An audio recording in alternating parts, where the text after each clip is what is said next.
얼굴이 바뀐 아내.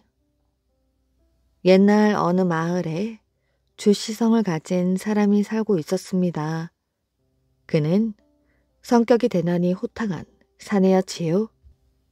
하지만 그는 천성적으로 머리가 둔하여 열심히 공부는 했으나 아직 시험에는 급제하지 못했습니다.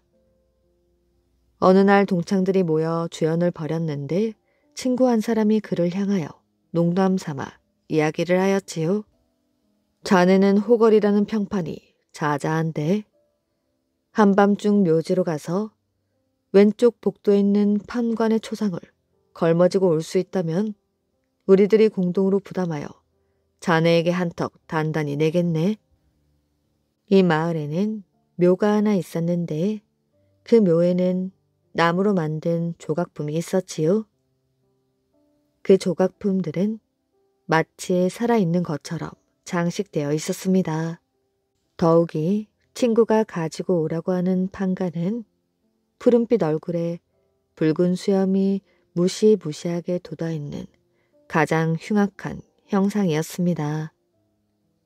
그리고 밤만 되면 고문하는 소리를 들은 사람도 있다 하여 그곳에 발을 들여놓으면 머리털이 거꾸로 설 지경이었지요.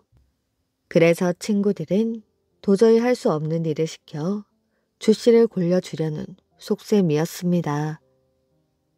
주씨는 웃으며 일어나 즉시 밖으로 나갔지요. 그리고 얼마 후 덥석부리 선생을 모셔왔네 하고 큰 소리를 내었습니다. 뒤이어 주씨가 판관을 등에 걸머지고 들어와서 탁자 위에 놓고는 술잔을 연거푸 석잔을 따랐습니다. 친구들은 그것을 보고 안절부절 못하여 또다시 가지고 가서 있던 곳에 갖다 두라고 청하였지요. 주씨가 다시 술잔을 들어 땅 위에 부으며 말했습니다. 저는 이와 같이 신중하지 못하고 난폭한 사람이올시다. 판관님, 아무쪼록 노엽게 생각하지 마십시오. 제 집은 여기서 그리 멀지 않으니 꼭 한잔하러 오십시오. 그리고는 판관을 걸머지고 다시 밖으로 나갔습니다. 그리고 그 다음날 저녁 주씨가 집에서 혼자 찔끔찔끔 술을 마시고 있었는데 벼랑간 문발을 걷어올리며 들어오는 사람이 있었습니다. 다름 아닌 판관이었지요. 주씨는 일어서며 이제 나는 죽는구나 하고 생각하게 되었습니다. 그러자 판관은 싱긋 웃더니 어제는 친절하게 초대해 주어서 고마웠소. 오늘 밤 다행히도 시간이 있기에 이처럼 찾아온 것이오. 하고 말하는 것이었습니다. 오늘 저녁은 날씨도 덥고 하니 찬술로 마시는 것이 좋겠소이다. 주씨는 판관의 말대로 술병을 탁자 위에 놓고 달려나가서 아내에게 안주를 준비하도록 분부했습니다. 아내는 이러한 사실을 알고 깜짝 놀라 술 좌석에 나가지 말도록 권유하였지요. 주씨는 들은 척도 않고 술안주가 준비되자 그것을 손수 들고 나갔습니다. 술잔을 주고받은 다음 처음으로 이름을 묻자 내 성은 육이라 합니다. 이름도 호도 없지요? 하고 판관이 대답했습니다. 육판관은 엄청난 대주가여서 큰 잔으로 계속하여 10잔도 더 들이마셨지요. 주씨는 아침부터 마시는 술이었기 때문에 마침내 정신을 가누지 못하고 책상 위에 엎드려 코를 골았습니다. 얼마나 잤는지 문득 눈을 떴을 때에는 손님으로 왔던 판관이 자리에 없었습니다. 그 후부터 2, 3일에 한 차례씩 찾아와서 점점 가까운 사이가 되었고 때로는 한 방에서 잠을 자기도 했습니다. 어느 날 밤 주씨는 술에 취하여 먼저 잠이 들고 육판관은 혼자 술을 마시고 있었습니다. 그런데 주씨가 벼랑간 꿈속에서 뱃속의 창자가 뒤틀리는 아픔을 느끼고 눈을 떴습니다. 그랬더니 육판관이 침대 위에 단정히 앉아서 그의 배를 가르고 창자를 끄집어내고 있는 것이 아니겠어요?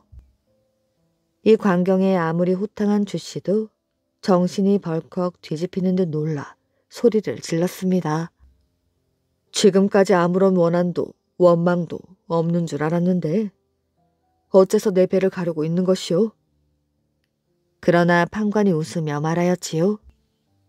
두려워할 것 없소이다. 나는 그들을 위해 총명한 정신으로 바꾸어 놓고 있는 중이오. 모든 일이 끝나자 백가죽을 합친 다음 자기 발목에 감았던 헝겊을 길게 찢어 주씨의 허리를 칭칭 동여매어 주었지요. 그리고 침대 위를 보았더니 피 한 방울 흘린 자국이 없었고 다만 배와 허리 근처가 약간 저린 듯한 뿐이었습니다. 날이 밝자 동여매었던 붕대를 풀어보니 상처는 이미 아물고 가는 시롤 같은 붉은 금이 남아있을 뿐이었습니다. 그로부터 주씨는 문장이 점점 훌륭해지고 한 번 본 것은 잊지 않을 만큼 머리가 총명하게 되었지요. 며칠 뒤 다시 글을 지어 육판관에게 보였습니다. 잘 썼군. 그러나 자네는 보균이 없기 때문에 큰 출세는 못하겠고 고작 해야 향시까지나 하겠네. 금년은 어김없이 장원으로 급제할게요. 얼마 후 주씨는 과시에 응시하여 1등으로 합격을 하였고 가을의 향시에서는 장원으로 급제하게 되었습니다. 그 뒤 육판관과 술자리가 또 있었는데 어지간히 치기가 돌았던 주씨가 육판관에게 말했습니다. 마음을 새로이 바꾸어 주셔서 그것만으로도 큰 은혜를 입었습니다. 사실은 한 가지 소원이 더 있습니다. 마음을 새로이 할 수 있으니 정령코 얼굴도 바꾸어 달 수 있을 것이 아닙니까?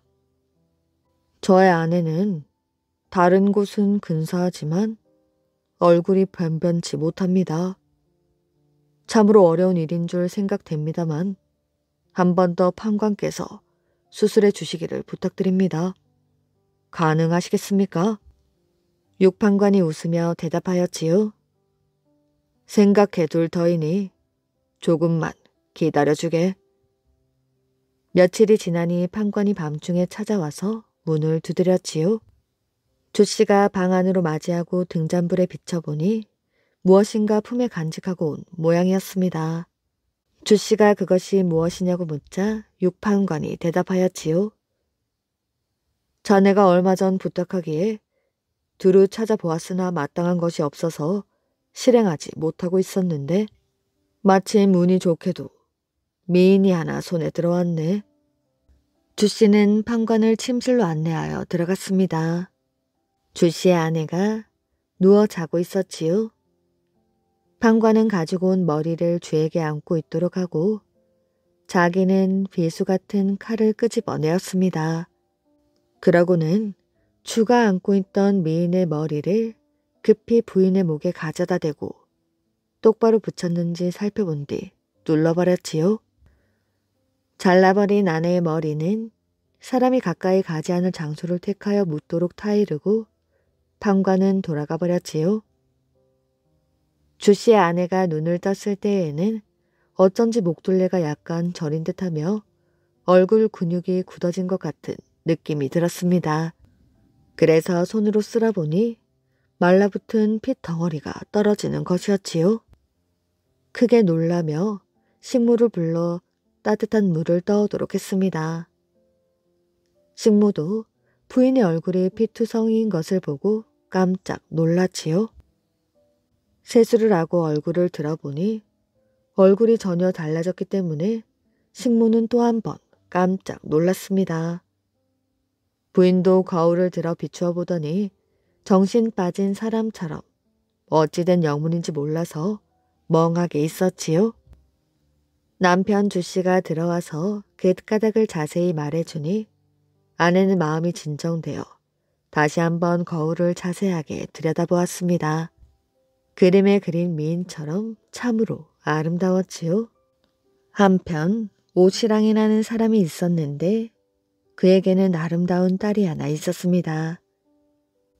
하지만 아직 출가하기도 전에 약혼한 남자가 2번씩이나 결혼 전에 죽었기 때문에 19이 되도록 시집을 못 가고 있었지요. 이 처녀가 어느 날 마을 잔치가 있어 놀러를 갔었는데 사람들이 많아 무척 혼잡하였지요. 그런데 그중 한 무례한 녀석이 처녀의 아름다운 모습을 멀리서 엿보고 마음이 움직였습니다. 그는 처녀의 거처를 남몰래 조사해가지고 어둠을 틈타 담장을 넘어 집 안으로 들어갔지요. 그는 처녀가 잠자는 방에 창문을 뚫고 몰래 들어갔습니다. 하지만 그때 처녀가 사내의 모습을 보고 놀라 반항하며 고함을 질렀지요. 도적은 화가 나서 처녀의 목을 잘라 죽여버렸습니다. 어머니는 고함 소리에 놀라 달려와 여종을 불렀으나 대답이 없어 방으로 들어가 보니 방 안에는 유혈이 낭자하게 있었지요. 집안은 아수라장이 되었습니다. 딸의 시체를 대청 마루에 놓고는 머리는 시체 옆에 놓은 다음 밤새 울며 불며 대소동이 일어났지요. 그런데 다음날 아침 이불을 벗겨보니 잘린 머리가 보이지를 않았습니다. 오시랑은 법정에 소장을 제출하였지요. 법정에서는 기한을 정하여 범인을 잡으라는 엄중한 명령을 내렸습니다. 하지만 2달이 지나도록 범인은 찾지를 못하였지요. 그럴 때쯤 주씨의 집에서 목을 바꾸어 단 기괴한 사건을 오시랑에게 알려준 사람이 있었습니다. 오시랑은 혹시나 하고 의심이 들어 노파를 보내어 주씨의 집을 찾아보도록 하였지요. 노파는 방에 들어가 주부인을 보더니 깜짝 놀라 그 길로 달려와 오시랑에게 자기가 본 것을 사실대로 말했습니다. 오시랑은 주씨라는 자가 요술을 부려서 딸을 죽인 것은 아닌가 하여 주씨의 집으로 달려가 주씨를 다그쳤습니다. 그러자 주씨가 말하였지요. 아내가 자고 있을 적 목이 바뀌었기 때문에 실제로 어찌된 영문인지 모르고 있었습니다. 오시랑은 주씨의 말을 믿지 않고 주씨를 법정에 고소하게 되었지요. 법정에서는 주씨의 가족과 심부름꾼을 모조리 불러다가 조사해 보았으나 한결같이 주씨의 말과 같았으므로 판결을 내릴 수가 없었습니다. 주씨는 석방되어 집에 돌아오는 길에 좋은 방법이 없겠느냐고 육판관에게 상의를 했습니다. 판관이 말하였지요. 힘들 것이 없소이다. 내가 그 집 딸이 제 입으로 말하도록 하지. 그러자 그날 밤 오시랑의 베갯머리에 죽은 딸이 나타났습니다. 아버지, 저는 호남성의 양씨에게 죽임을 당했습니다. 주씨와는 아무런 관계가 없습니다. 단지 그분의 아내가 예쁘지 못하다는 것을 항상 유감스레 생각하다가 육판관에게 부탁하여 나의 머리를 갖다가 바꾸어 달았을 뿐입니다. 사실이 이러하니 나의 몸은 죽었어도 머리만은 살아있는 셈이니 주씨와는 원수가 되지 말기를 바랍니다.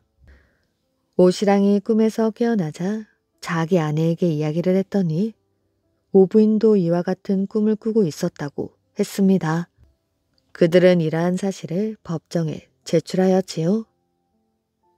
법정에서는 즉시 조사해 본 결과 양씨라는 사람이 호남성에 살고 있었기 때문에 체포하여 고문해 보았더니 드디어 사실을 자백하게 되었지요. 그 뒤 주씨는 오시랑의 사위가 되었습니다. 그리고 주의 아내의 목을 오시랑의 딸의 시체와 합쳐 장례를 지내주었지요. 그로부터 20년이란 세월이 흘렀습니다. 어느 날 저녁 육판관이 찾아와 이렇게 말하였지요. 자네 수명이 다해가니 얼마 살지 못하겠네. 언제까지냐고 묻자 앞으로 닷새 남았다고 했습니다. 어찌 좋은 방법이 없겠습니까? 그것은 천명이니 인간의 힘으로는 어쩔 수가 없지. 조 씨는 즉시 의복과 관을 준비하게 하고 그 일이 끝나자 새 옷을 갈아입은 다음 세상을 떠났습니다. 다음 날 주부인이 연구를 붙들고 흐느끼고 있을 때 벼랑간 조 씨가 밖으로부터 흔들흔들 들어왔습니다. 부인이 두려움에 떨자 조 씨가 다정하게 말하였지요. 나는 틀림없이 죽었소이다. 그러나 세상에 살아있을 때와 조금도 다름이 없소. 당신과 아비 없는 어린 것이 염려되어 일이 찾아오게 되었소.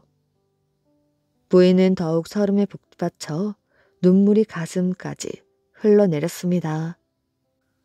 옛부터 죽었던 사람이 다시 살아난 일이 많이 있지 않습니까? 당신이 이렇듯 영혼이 계신다면 어째 다시 한 번 더 재생해 주시지 못합니까? 천명을 어겨서는 안 되는 것이오. 그럼 저승에서는 어떤 일을 하고 계십니까? 육판관의 추천으로 재판 사무를 감독하고 높은 관자까지 받고 있으니 별로 괴로운 것도 없소. 육판관과 함께 왔으니 술상 준비나 해주시오. 부인이 지시한 대로 준비를 끝내자 방 안에서 큰 소리로 웃음을 웃으며 재미나게 술을 마시는 소리가 들렸습니다. 그 소리는 살아있을 때와 조금도 다름이 없었지요. 그러나 방 안을 들여다보니 아무것도 없었지요. 그 뒤 주 씨는 사흘에 한 차례 정도 찾아오게 되었습니다. 그때 아들 위가 겨우 5살이었으나 주는 올 때마다 아들을 껴안고 지극하게 사랑해 주었습니다. 아들이 8살이 되자 등잔 아래에서 책을 배우도록 하였지요. 아들은 무척 영리하여 9살 때 이미 문장을 쓸 줄 알았고 15살 때에는 수재를 양성하는 학교에 입학할 정도였습니다. 그 뒤 주 씨는 점점 뜸하게 나타나 며칠이 아니면 몇 달 만에 한 차례씩 올 뿐이었지요. 그러던 어느 날 밤에 찾아와서는 부인을 향해 말했습니다. 마침내 오늘로써 그대와 영원한 이별일세. 아내와 아들은 주 씨를 부여잡고 울었습니다. 이제 울음을 그치거라. 아들은 이미 한 사람의 어엿한 대장부가 되었고 집안의 재산도 우선은 먹고 지낼 만은 하지 않소. 이별하지 않고 살 수 있는 부부가 어디 있단 말이오. 그리고 그 후로는 끝내 다시 찾아오지 않았습니다.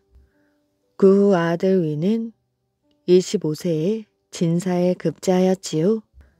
아들은 그 후 계속 벼슬이 올라갔고 아들 5형제를 낳았습니다. 그리고 그 아들들도 고관으로 출세하여 정치적으로 평판이 굉장히 높았다고 합니다. 장공자와 비둘기. 중국에는 비둘기 종류가 아주 많습니다. 많은 비둘기 종류가 있기에 비둘기를 보고 즐기는 사람들만이 이 품종을 일일이 구별할 수가 있었지요. 옛날 산동성 축평현에는 장유랑이라는 공자가 살고 있었습니다. 이 공자는 거의 비둘기에 미친 사람이었지요. 비둘기를 어찌나 좋아하는지 비둘기에 관한 책인 합자경에 실려있는 모든 비둘기를 모으려고 했습니다. 장공자는 비둘기를 온 정성을 다해 돌보았습니다. 한 번은 몸집이 작은 비둘기를 열량에 산 일이 있었지요. 그 비둘기는 잠시도 가만히 있지 않고 온종일 걷고 또 걸었습니다. 또한 밤에도 조금밖에 자지 않고 새장 안에서 쉴 새 없이 움직였지요. 비둘기들은 너무 많이 자면 온몸이 마비되어 죽는 수가 있었습니다. 작은 비둘기가 쉴 새 없이 움직이는 바람에 다른 비둘기들이 잠이 잘 깨어 마비증을 막을 수가 있었지요. 이 비둘기는 밤에도 잘 돌아다닌다고 야유라고 불리었습니다. 산동성에는 장공자만큼 비둘기를 많이 기르는 사람들이 없었지요. 그래서 비둘기 전문가라면 누구나 장공자를 꼽았습니다. 어느 날 밤 장공자가 책을 읽고 있었지요. 그때 누군가 똑똑 문을 두드렸습니다. 장공자가 들어오라고 하자 흰 옷을 입은 소년이 문을 열고 들어왔습니다. 누구시죠? 무슨 일로 저를 찾아오셨습니까? 저는 여기저기 떠돌아다니는 사람입니다. 그때그때 쓰는 이름이 달라 제 이름을 알려드릴 처지가 못 되는군요. 저는 이곳에 왔다가 공자께서 비둘기를 많이 기르신다는 소문을 들었습니다. 그래서 비둘기 구경을 하려고 이렇게 찾아온 것이지요. 저도 비둘기를 좋아하는 사람이거든요. 장공자가 웃으며 말했습니다. 일부러 찾아오셨으니 비둘기를 보여드리지요. 장공자는 그 소년에게 모든 비둘기를 보여주었습니다. 소년이 활짝 웃으며 말하였지요. 소문이 틀리지 않았군요. 저도 여러 마리 기르고 있는데 보시지 않겠습니까? 장공자는 웃으며 소년의 뒤를 따라갔습니다. 소년이 장공자를 데려간 곳은 넓은 벌판이었지요. 사람의 발자취가 하나도 없는 벌판이었습니다. 왜 날 여기로 데려왔지? 장공자는 소년이 수상하게 여겨져 조금 겁이 났습니다. 거의 다 왔습니다. 저쪽으로 쭉 내려가면 집이 나온답니다. 얼마쯤 더 걸어가자 벌판 저편에 다 쓰러져 가는 낡은 절이 나왔습니다. 자, 제 손을 잡으세요. 소년은 장공자를 캄캄한 절 마당으로 안내했습니다. 소년은 마당 한 가운데 서서 입으로 비둘기 소리를 흉내내었습니다. 그 순간 절 안에서 비둘기 2마리가 나왔습니다. 겉으로 보기에는 보통 비둘기였지만 털 빛깔이 눈처럼 하였습니다. 비둘기 2마리는 묘기를 부리듯 절 처마 높이로 날며 서로 싸우는 신용을 했습니다. 그러다 소년이 손을 들자 어디론가 날아가 버렸지요. 소년은 다시 입으로 비둘기 소리를 흉내내었습니다. 그러자 이번에도 절 안에서 비둘기 2마리가 튀어나왔습니다. 한 마리는 오리만큼 크고 다른 한 마리는 사람 주먹만큼 작았지요. 비둘기 2마리는 날개를 펴고 학춤을 추기 시작했습니다. 장공자는 춤추는 비둘기들을 넋을 잃고 바라보고만 있었습니다. 소년의 비둘기에 비하여 자신의 비둘기가 얼마나 부족한지 깨달을 수 있었습니다. 정말 대단합니다. 장공자는 입에 침이 마르도록 비둘기를 칭찬했습니다. 그리고는 소년에게 간절한 목소리로 말하였지요. 볼수록 탐이 나는 비둘기로군요. 비둘기를 저에게 주시지 않겠습니까? 그건 곤란합니다. 제가 아주 아끼는 비둘기들이지요. 그러나 장공자는 물러서지 않고 어린 아이처럼 당장 내놓으라고 떼를 쓰듯 졸랐습니다. 그러자 소년은 학춤을 춘 비둘기들을 날려보내고 또다시 입으로 비둘기 소리를 흉내내었습니다. 그 소리를 듣고 맨 처음 보았던 하얀 비둘기 2마리가 날아왔습니다. 이 비둘기는 어떠세요? 싫지 않으시다면 2마리 모두 드리지요. 장공자는 비둘기들을 넘겨받아 2 손바닥에 앉혔습니다. 자세히 살펴보니 달빛에 비친 눈은 호박 보석처럼 빛나고 투명했지요. 날개를 펴보니 겨드랑이 살은 수정처럼 맑아 내장까지 똑똑히 보일 정도였습니다. 참으로 귀한 비둘기로구나. 장공자는 아주 놀랐습니다. 하지만 이 비둘기보다 학춤을 추던 비둘기가 더 마음에 들었지요. 그래서 장공자는 무릎을 꿇고 소년에게 사정을 했습니다. 학춤을 추던 비둘기도 주십시오. 절대로 안 됩니다. 이 비둘기를 가지고 돌아가세요. 그럼 다른 종류의 비둘기도 있습니까? 두세 종류가 더 있지만 지금은 보여드릴 형편이 못 됩니다. 학춤을 추던 비둘기가 안 되면 다른 종류의 비둘기를 주십시오. 지금이 어렵다면 내일 제가 다시 오겠습니다.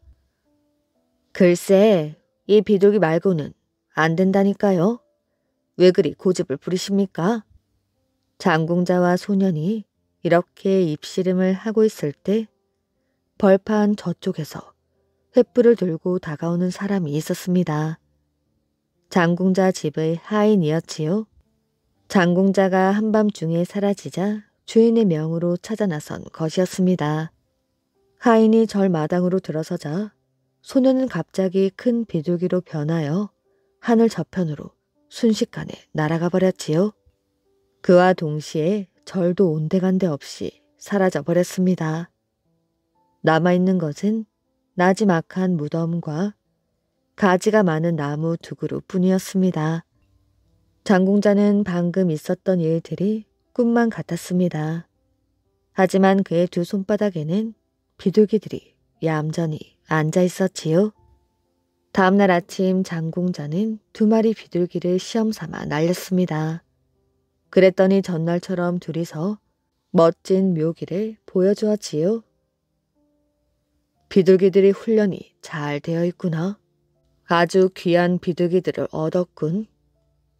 장궁자는 비둘기들을 바라보며 싱글벙글했습니다.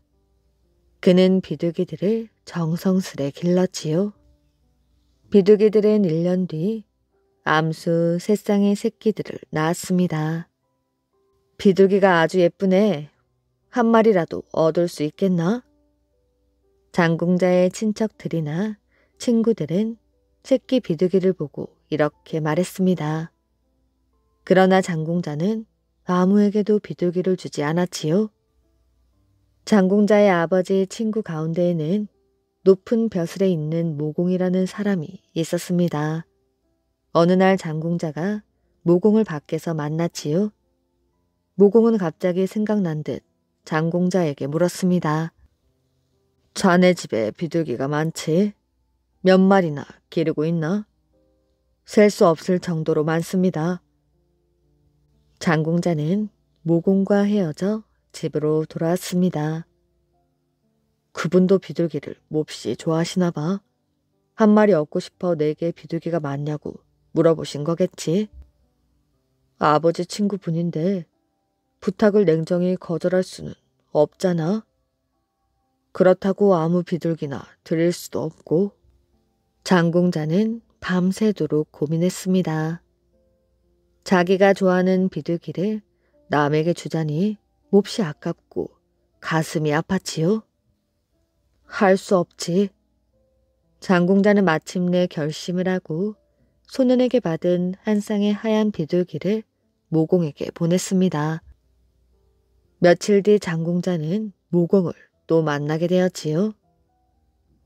하지만 모공은 헤어지는 순간까지 그에 대해서는 아무 말이 없었습니다. 장궁자는 참다 못해 모공에게 물었지요. 며칠 전 비둘기 한 쌍을 보내드렸는데 잘 받으셨습니까? 받았지. 살이 꽤 쪘던데 통통하여 뜯어먹기 좋더군. 장궁자는 눈이 휘둥그레졌습니다. 제가 보낸 비둘기를 요리해서 드셨습니까? 뭘 그리 놀라지? 세상에, 그 비둘기가 어떤 비둘기인지 아십니까? 보기 드문 진귀한 비둘기입니다. 그래?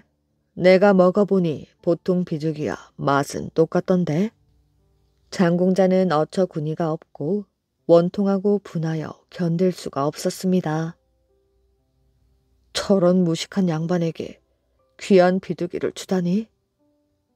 장궁자는 크게 후회하며 집으로 돌아왔지요. 그날 밤 장궁자는 이상한 꿈을 꾸었습니다. 지난번 하얀 비둘기를 주었던 소년이 나타나 그를 이렇게 야단치는 것이었습니다. 나는 당신이 비둘기를 기어해 주리라 믿었습니다. 그래서 내 피부치를 맡겼는데 무지막지한 사람에게 넘겨 죽게 만들다니요. 나는 당신에게 아주 실망했습니다. 이제 내 자손들을 데려가겠어요. 소녀는 곧바로 비둘기로 변했습니다. 그러더니 하얀 비둘기들을 거느린 채 울며 날아갔지요. 장공자는 꿈에서 깨어나게 되었습니다. 새 집으로 달려가 보니 하얀 비둘기들은 이미 자취를 감추고 없었습니다. 장공자는 온몸의 기운이 쭉 빠져 그 자리에 털썩 주저앉고 말았습니다. 그 뒤부터 장공자는 비둘기를 기르고 싶은 마음이 사라지게 되었지요. 그래서 오랫동안 기르던 비둘기들을 모두 남에게 나누어 주었다고 합니다. 도둑 번개와 박문수. 나그네와 하인으로 허름하게 차려입은 박문수와 돌쇠가 광주에 이르렀을 때였지요. 두 사람은 사람이 발길이 잦은 주막으로 들어섰습니다. 어사와 돌쇠는 방으로 들어가지 않고 대청에 자리를 잡았지요. 술을 먹으러 오는 사람들의 이야기를 골고루 들어보기 위해서였습니다. 술을 마시면서도 박문수는 사람들의 이야기에 귀를 기울였지요. 그런데 한참을 듣다 보니 번개라는 이름이 자주 등장했습니다. 그때 술을 마시던 한 사람이 목소리를 높였지요. 글쎄, 그 번개라는 의적이 난 사람은 난 사람이지. 뭐? 번개가 의적이라고? 그럼 부잣집을 털어 가난한 사람들을 돕는데 의적이 아니면 뭐겠나? 그럼 부잣집 돈을 훔치는 건 도적질이 아닌가? 도적은 도적이지만 좋은 일을 하지 않나? 욕심 많은 부잣집만 털어 가난한 사람들을 도우니 말이지. 말다툼을 하던 한 사람이 벌떡 일어나 집으로 돌아갔지요. 그러자 다른 사람들도 우르르 일어나 주막을 나섰습니다. 사람들이 모두 나가자 박문수가 낮은 목소리로 주모에게 물었지요. 아까 화를 내며 돌아간 사람들이 번개 의적 운운하던데 그게 대체 무슨 말이오? 아, 그 번개 말씀이시군요. 얼마 전부터 이 고을에 괴상한 도적이 나타났답니다. 귀신처럼 재주 많은 도적이 나타났는데 부잣집만 털어서는 가난한 사람 구제도 한다지 뭐예요. 그러니 사람들이 의적의적하고 부르며 밉지 않은 도적이라고 생각들을 하고 있답니다. 그럼 그 사람에게 정말 돈을 받은 사람들이 있습니까? 글쎄요. 돈을 털린 부잣집은 알지만 돈을 받았다는 사람 이름은 아직 모릅니다. 주모가 만약 욕심 많은 부잣집을 털어 가난한 사람을 돕는 도적을 보았다면 포졸들에게 알려주겠소, 숨겨주겠소. 박문수의 말에 주모는 얼굴이 빨개졌습니다. 바로 그것이요. 그 도적은 영리하여 거짓 소문을 퍼뜨리고 다니는 것이요. 부잣집을 털어 가난한 사람들을 돕는다고 그러니 가난한 사람들이 도적에게 호감을 갖게 되었고 그러다 보니 관가에서는 수십 명씩 포졸을 풀어도 잡을 수 없는 것이요. 주모가 박문수의 모습을 천천히 살펴보았지요. 뭘 그리 뚫어져라 보시오. 만약 관청에서 나에게 그놈을 잡으라고 하면 주머니 속에 든 담뱃대를 꺼내든 당장 잡아 올리겠소. 이거 잘하면 도적을 잡아 큰 상을 받을 수도 있겠구먼. 정말 손님께서 그 도적을 잡을 수 있겠어요? 어때요? 관가에 아는 사람이라도 있어? 실은 제가 잘 아는 사람이 관가에서 일하고 있답니다. 그럼 당장 이 고을 사또님을 뵐 수 있도록 주선해 주시오. 다음날 어새는 주모를 앞세우고 관가로 갔습니다. 어사는 주모의 소개로 쉽게 사또를 만날 수 있었지요. 박문수를 본 사또가 대뜸 물었습니다. 자네가 그 고약한 번개라는 자를 잘 잡을 수 있겠나? 예, 한번 기회를 주십시오. 그 대신 청이 있습니다. 한양에서 번개를 잡으려고 날랜 포도 군관이 내려왔다는 소문을 내주십시오. 제가 묻고 있는 주막까지도요. 자신있게 말하는 박문수의 태도를 보고서야 사또는 고개를 끄덕끄덕했습니다. 좋아, 자네가 부탁하는 일은 모두 들어주겠네. 박문수는 사또에게 인사를 하고 주막으로 돌아왔습니다. 한양에서 번개를 잡으러 포도 공관이 내려왔다는 소문이 금세 고을 안에 퍼졌지요. 그러자 고을이 갑자기 술렁술렁했습니다. 한양 포도 공관에 관한 소문은 점점 더 자세하게 퍼져나갔지요. 사람들의 수군거리는 소리는 박문수의 귀에까지 들어왔습니다. 포도 군관이 바로 이 주막에 머물고 있다네. 주막에 모인 사람들의 이야기를 들으며 박문수는 빙그레 웃었지요. 자신의 계획대로 일이 척척 진행되어 가기 때문이었습니다. 며칠이 지난 새벽이었지요. 박문수가 묵는 방 앞에 무엇인가 떨어지는 소리가 들렸습니다. 박문수가 후다닥 방문을 열었지요. 사람은 보이지 않고 비수만 방문 앞에 꽂혀 있었습니다. 짐작했던 대로 접힌 종이가 묶여 있었지요. 박어사가 얼른 종이를 포도공관, 한양에서 이 먼 시골까지 헛걸음을 한 것 같소. 이 번개를 잡을 생각은 아예 말고 서둘러 돌아가는 게 좋을 것이오. 다음날 아침이 되었습니다. 주막은 아침부터 손님들로 붐볐지요. 그때 박문수가 방에서 나오며 껄껄 웃었습니다. 번개라는 놈도 알고 보니 좀 도둑의 겉보로군. 자기 몸은 꾹꾹 숨겨놓고 이따위 편지질이나 하다니. 박문수가 갑자기 손에 들었던 편지를 휴지처럼 구기더니 마당 쪽으로 던졌습니다. 사람들은 재빠르게 박어사가 내던진 종이를 주워들었지요. 이건 번개가 보낸 편지가 아닌가? 저 한양 포도 공관도 보통 사람이 아닌가 봐. 한양에서 내려온 포도 공관이 번개를 겁쟁이라고 깔보았다는 이야기는 금세 퍼져나갔지요. 그날 밤 번개에게서 두 번째 편지가 왔습니다. 한양 포도공관 나으리, 나는 겁쟁이가 아니오. 내일 밤 자정쯤 대나무골 홍 부잣집을 털 것이오. 잠이 안 오거든 구경이 나시오. 날이, 그런데 그 번개가 오늘 밤 정말 홍 부잣집에 나타날까요? 돌쇠가 물었습니다. 아마 꼭 나타날 것이다. 고을 사람들에게 당당한 의적으로 소문난 번개가 소문만 내놓고 나타나지 않으면 체면이 땅에 떨어질 것이야. 우선 이 고을 포졸들이 나설 것이니 뒤에서 좀 더 지켜보자꾸나.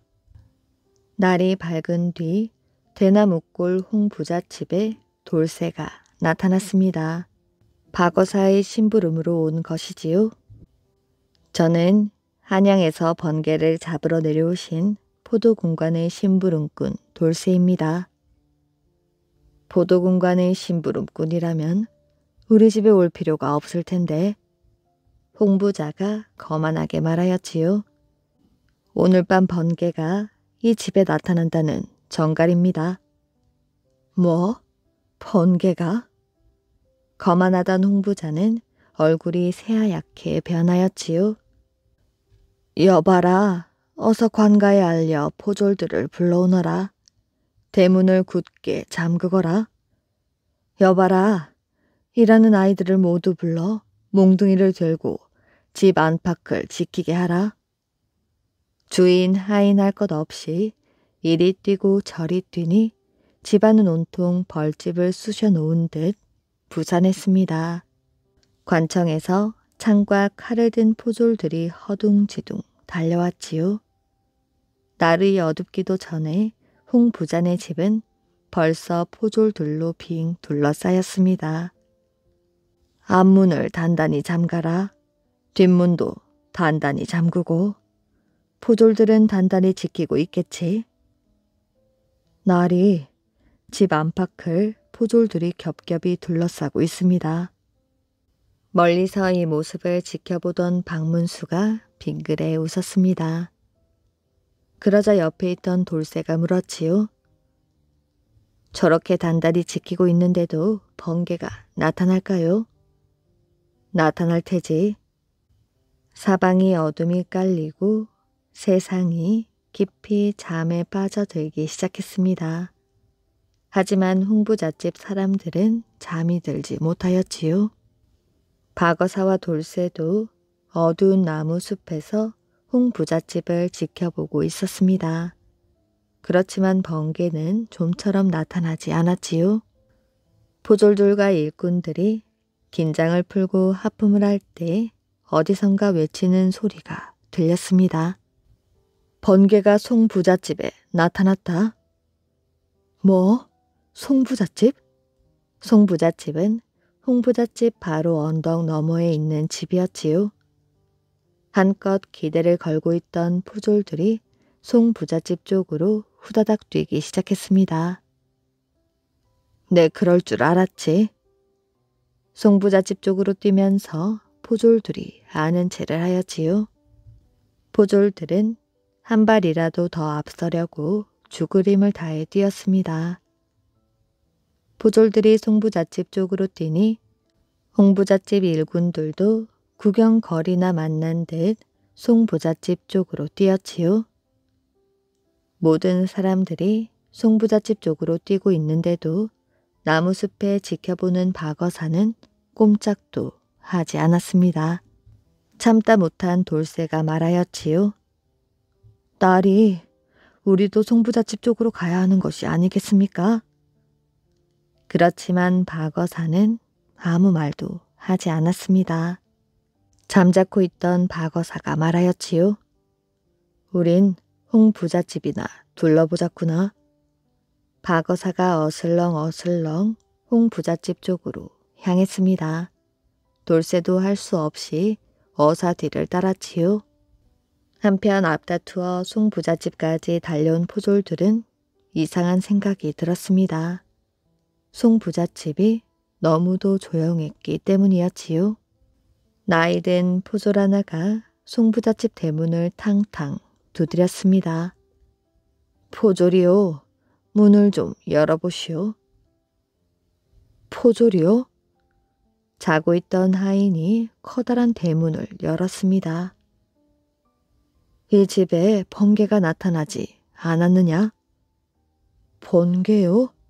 아닌데요. 그 번개 놈에게 하룻밤 2번이나 속았군. 화가 머리끝까지 치민 포졸들은 투덜대며 관가로 돌아갔습니다. 그때 박어사와 돌쇠는 홍부잣집 담을 넘보고 있었지요. 그렇지만 별다른 흔적은 보이지 않았습니다. 먼 동이 밝아왔지요. 밤을 새운 박어사와 돌쇠는 주막으로 돌아오자마자 깊은 잠에 빠졌습니다. 그때 주모가 방문을 두드렸지요.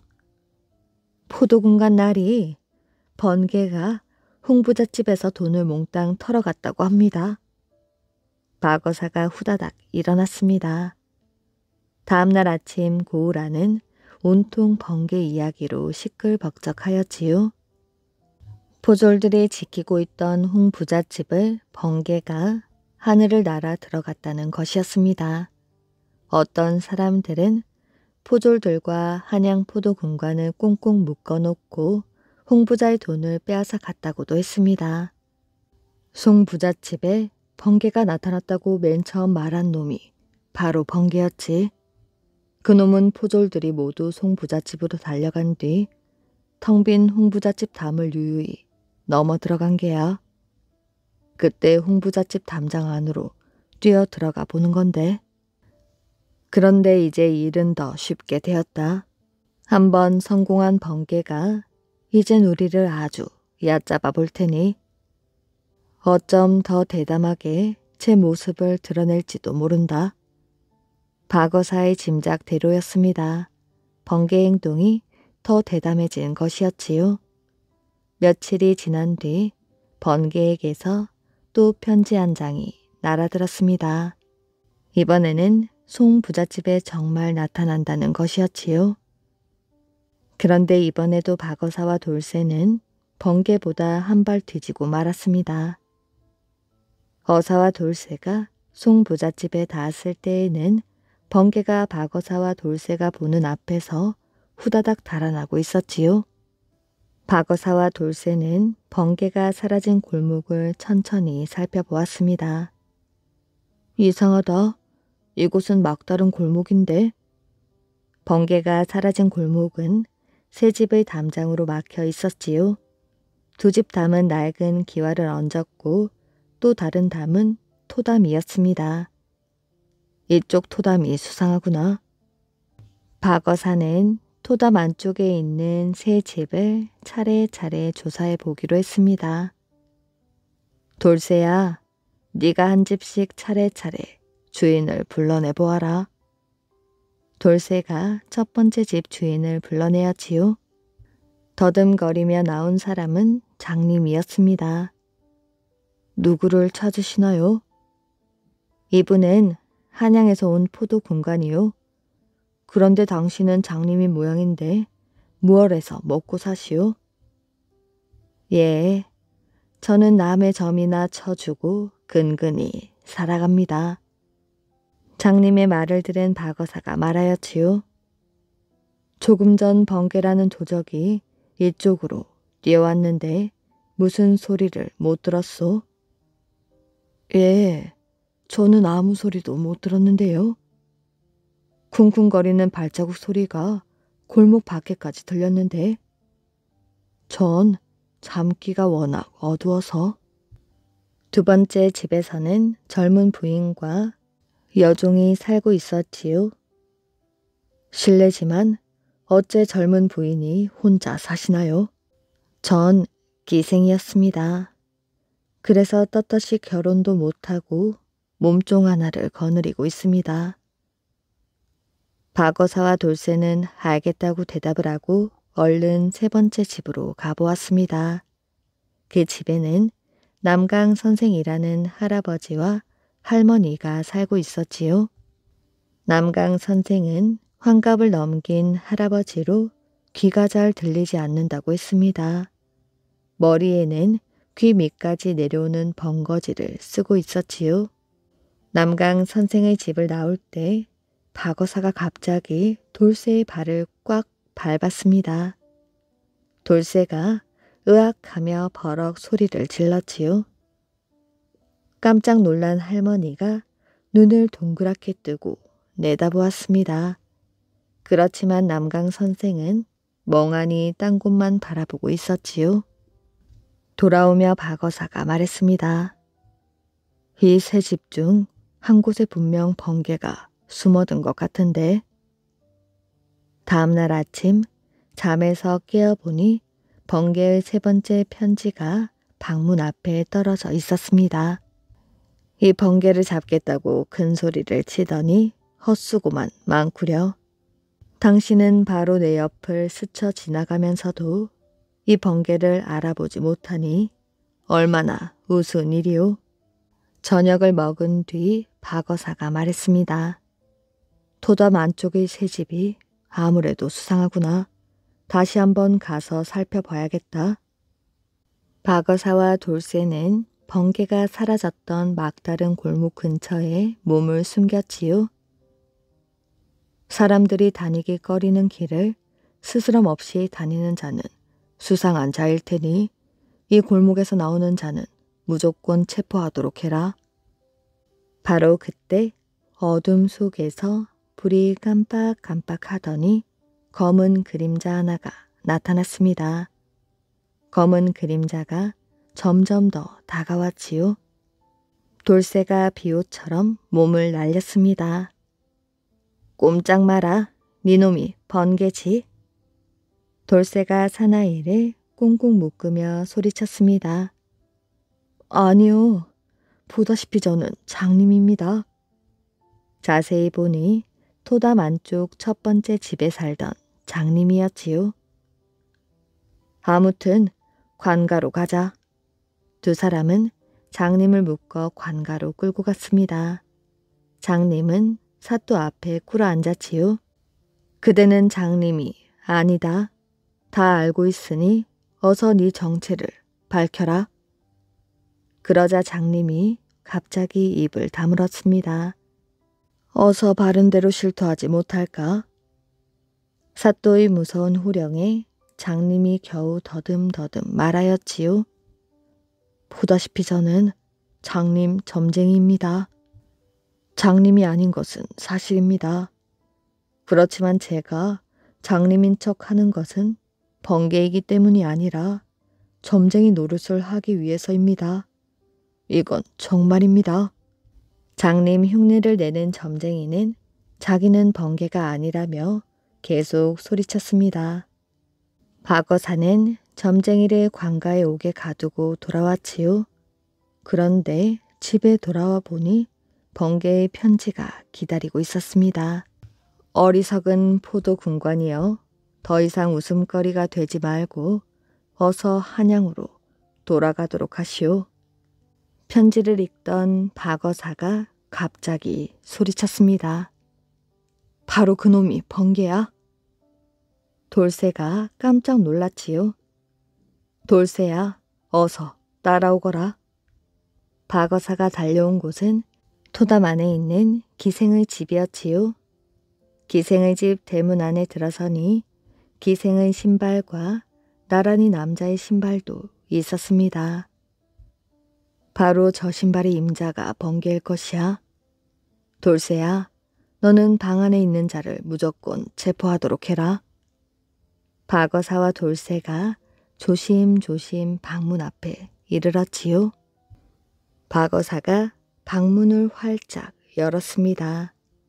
깜짝 놀라 돌아보는 사나이는 귀가 먹었다던 남강 선생이었지요.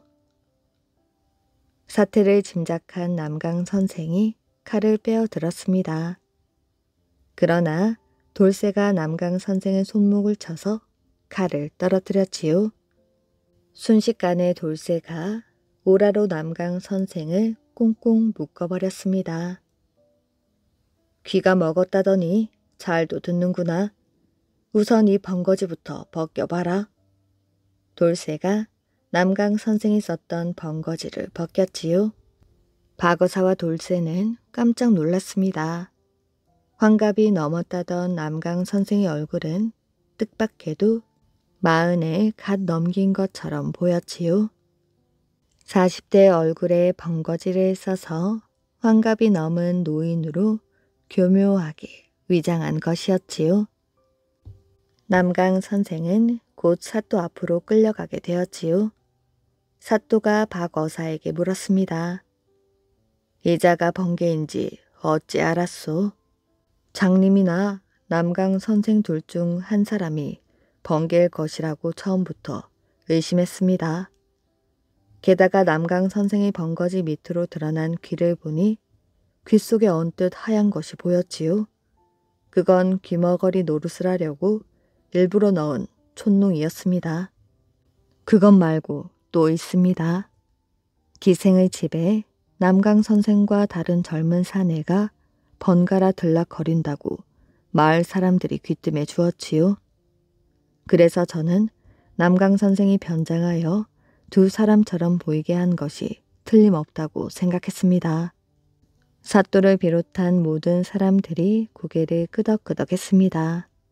게다가 이 번개는 꽤가 많아 훔친 많은 돈 중에서 몇 푼을 떼어 가난한 사람들을 돕는 채 하며 의적 행세를 한 것입니다.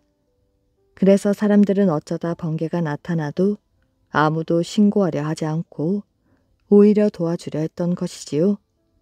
그러니 포졸들의 힘만으로는 체포가 어려울 수밖에 없었습니다. 설명을 마친 박어사가 손을 털며 일어났습니다. 자, 그럼 저희는 가보겠습니다. 주막으로 돌아온 박어사는 오랜만에 다리를 쭉 뻗고 잠을 잘 수 있었다고 합니다. 신을 속인 거미.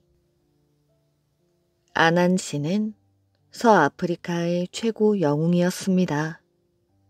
비록 거미이기는 하지만 아무도 아난시를 이기지 못했습니다. 그런데 이런 아난시는 원래 거미가 아니고 인간이었다고 합니다.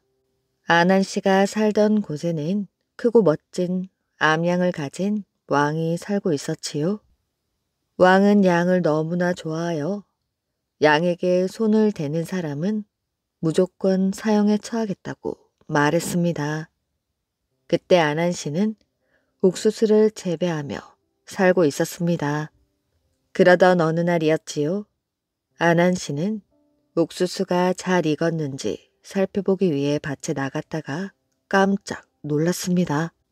밭 한쪽 구석에 옥수수가 무더기로 쓰러져 있는 것이 아니겠어요? 주위를 두리번 거리던 아난시는 밭 가운데에서 왕의 양을 찾아내게 되었습니다.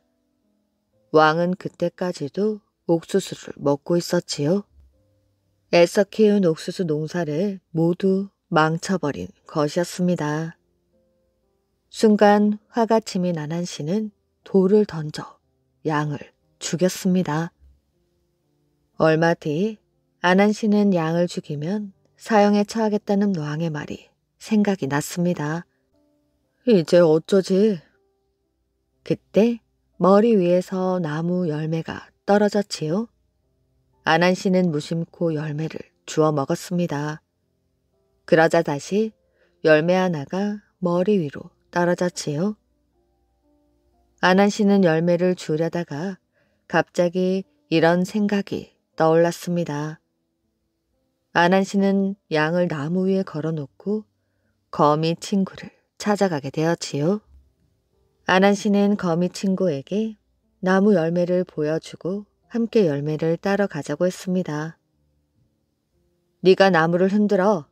난 열매를 줄 테니. 거미는 아무 생각 없이 나무를 흔들었지요. 그러자 아난시가 걸어놓았던 나무 위에 죽은 양이 열매와 함께 떨어지는 것이었습니다. 거미가 왕의 양을 죽였어. 아난시는 일부러 큰 소리로 말했습니다. 아무것도 모르는 거미는 깜짝 놀라 아난시를 붙잡고 어떻게 해야 좋을지 물었지요. 왕에게 솔직하게 말하는 수밖에. 왕이 기분이 좋을 때를 골라서 말이지. 거미는 벌벌 떨며 아내에게 작별 인사를 하기 위해 집에 들렸습니다. 거미의 아내는 남편의 말을 듣고 이렇게 쏘아붙였지요. 당신 어쩜 그리 멍청해요? 양이 나무 위로 올라가는 것을 본 적이 있나요? 뭔가 꿍꿍이가 있는 거예요. 내가 시키는 대로만 하세요. 거미는 아내의 말대로 양을 메고 혼자 왕에게 갔습니다. 얼마 지나지 않아 거미는 아난시를 찾아왔지요. 일이 잘 되었어. 왕은 화를 내기는커녕 양고기까지 나눠주시던데. 이 말을 들은 아난시는 벌컥 화를 내며 말했습니다. 그건 불공평하지. 왕을 죽인 건 나라고. 그러니까 그 고기는 내 거야. 그 순간 거미의 아내가 나타났습니다.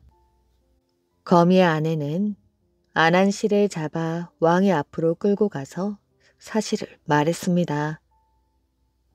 그제야 거미의 아내에게 속았다는 걸 깨달은 안한 씨는 왕에게 싹싹 빌었지만 화가 머리끝까지 난 왕은 안한 씨를 마구 발로 찼습니다. 그런데 얼마나 세게 걷어찼는지 안한 씨의 몸이 산산조각이 나고 말았지요. 결국 안한 씨는 거미가 되고 말았습니다.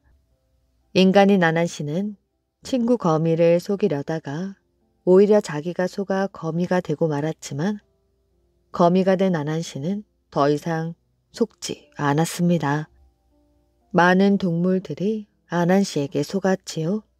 안한 씨는 아무도 자기를 이기지 못한다고 큰 소리를 쳤을 뿐만 아니라 자기가 신보다 머리가 좋다고 떠들고 다녔습니다. 어느 날 이야기를 듣게 된 씨는 화가 나서 안한 씨를 불러 이렇게 말하였지요. 어떤 것을 가져오너라. 그러나 씨는 어떤 것이 무엇인지 말하지 않았습니다. 안한 씨는 머리를 굴렸지만 어떤 것이 무엇인지 알아내지 못하였지요. 신이 그런 안한 씨를 보고 비웃으며 말했습니다. 네가 나보다 머리가 좋다고 하더니 어떤 것이 무언지도 모르는구나. 한심하군. 너 혼자 어떤 것을 찾아내어 내 앞에 가지고 오너라. 안한 씨는 어떤 것을 찾기 위해 하늘에서 땅으로 내려와 고민을 하다가 좋은 생각을 떠올리며 미소를 지었습니다. 거미 안한 씨는 세상에 살고 있는 모든 새를 한 곳에 모이게 하였지요. 그리고 새들에게 깃털 하나씩을 얻었습니다. 안한 씨는 새들에게서 얻은 깃털로 멋진 옷을 만들어서 하늘로 돌아갔습니다.